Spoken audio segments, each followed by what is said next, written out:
Ironically, however, the very innovations that are making possible dramatic improvements in human well-being are also creating new problems which raise the specter of an alarming and possibly catastrophic disaster to the biosphere we live in. And herein lies the dilemma that we all face. Let me illustrate. Improved public health has caused the world's infant mortality rate to decline by 60% over the last 40 years. In the same period, the world's average life expectancy has increased from 46 years in 1950s to 63 years today.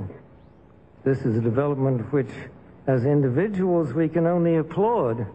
However, the result of these positive measures is a world population that has risen during the same short period of time geometrically to almost 6 billion people and could easily exceed 8 billion by the year 2020.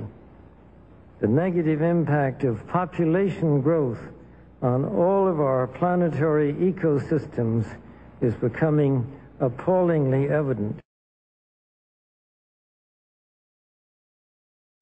The rapid growing exploitation of the world's supply of energy and water is a matter of deep concern, and the toxic byproducts of widespread industrialization have increased atmospheric pollution to dangerous levels.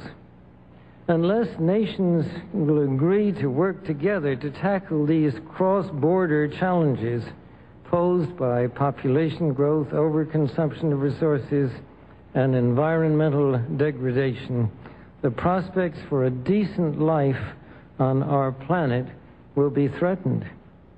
The recent UN meeting in Cairo is appropriately focused on one of these key issues, population growth.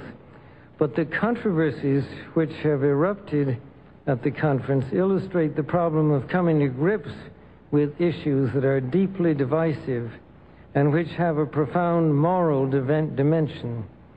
The United Nations can and should play an essential role in helping the world find a satisfactory way of stabilizing world population and stimulating economic development in a manner that is sensitive to religious and moral considerations. Economic growth is, of course, an inevitable corollary of a growing population and is essential to improve standards of living. But without careful coordination, unrestrained economic growth poses further threats to our environment. This was a major subject of discussion at the conference in Rio de Janeiro on the environment 2 years ago. The focus then was on sustainable growth and global development. It was pointed out at the conference that growth is most efficiently managed by the private sector, but regulation of the process by national governments and international bodies is also needed, and once again, the United Nations should certainly be among the catalysts and coordinators of this process.